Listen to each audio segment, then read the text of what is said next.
Hi, my name is Sarah Johnson. Um, my policy that I'm looking at is homelessness. In an article written by the National Law Center of Homelessness, September 17, 2019, states that Trump's Council on Economic Advisors released white papers that ignores and contradicts evidence-based consensus. Last year, the Council stated that housing, low-barrier shelters, and decriminalization is the best way to end homelessness. The President states that homelessness is a disgrace to the nation. Cuts to the federal funding created by the Reagan administration is believed to be the birth of modern-day homelessness. And sadly, over the years, neither political parties have fully restored the funding needed for these programs.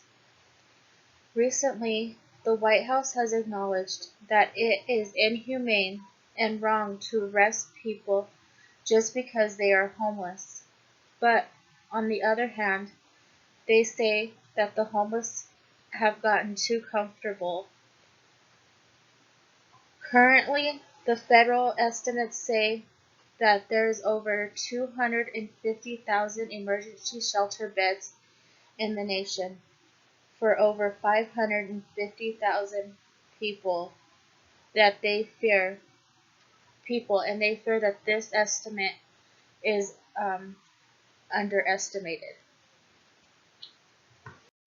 Okay, so House Bill HR 1978 is Fighting Homelessness and with Services and Housing Act. This act would allow $750 million per year to services that serve the homeless or those who are at risk of being homeless. Providing service to the homeless is not criminalizing them will save money in the long run. Many cities, like Pueblo, where I live, would rather pay to relocate people or continually hit them with citations in hope that they will leave. Several ways in which the homeless are being criminalized, including carrying out sweeps of homeless camps and confiscating personal items, making panhandling illegal, making it illegal for groups to share food with homeless in public areas, and enforcing quality of life ordinance in relation to public activity and hygiene. Sweeps of homeless camp is a waste of our law enforcement's time and resources. Homelessness in Colorado and around the country is a growing epidemic. Pueblo has the third highest homeless population in the state, with 16% of the homeless population. This number continues to grow as people continue to migrate to Colorado. The local homeless agency, uh, Posada, is an advocacy center that helps homeless families and homeless individuals. They are currently blaming the legalization of marijuana for the most recent influx of homeless to Pueblo. I don't know if this is true or not, so I will leave that up to you to decide. Okay, so this is a map of Colorado. Pueblo is right here with the 16%. In 2018 report from the Colorado Coalition of Homelessness between the cities with the highest percent of homeless, there is currently a total of 1,481 reported homeless individuals to shelters.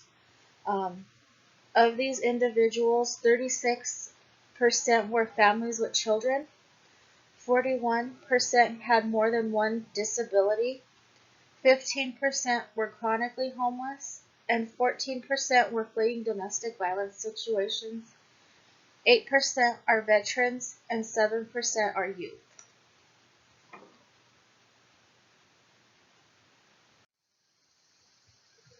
Okay, in a 2014 study in Pueblo, it shows that the homeless population has inflated by 53% between the years of 2013 and 2014. Pueblo has 6 ordinances that criminalize homeless people within the city limits, and with these ordinances, there are over 2,000 citations were issued. So ordinances that criminalize are trespassing, loitering, and breaking park curfew. With an increase in the homeless population, there is not enough housing or shelter space for the increase in people who are homeless.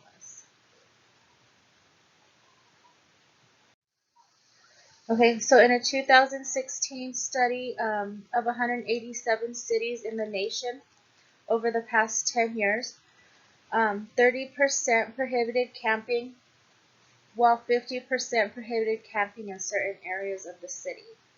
18 prohibited sleeping in public areas, and 27 prohibited sleeping in certain public areas. 39% prohibited sleeping in vehicles. 47% prohibited sitting or lying down in certain public areas.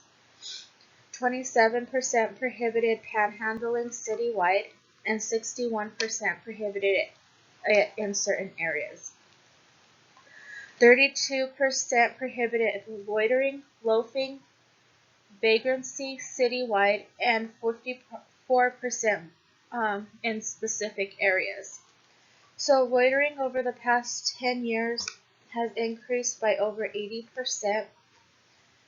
Sitting and lying in certain public areas has increased by over 50%, and panhandling by 40%, and camping by over 60%. So as you can see, as the homeless population grows, people who get cited for breaking these laws are cited. So according to the National Coalition, as reports of over 1,700 reported bias-based violence crimes against the homeless, of these attacks, 450 people have lost their lives. So currently, the federal government does not classify crimes against the homeless as hate crimes and does not define homelessness as in a numerical estimate. For every reported incident of hate crimes to homeless individuals, there are several more that are not reported or categorized, or they may be categorized under a different crime.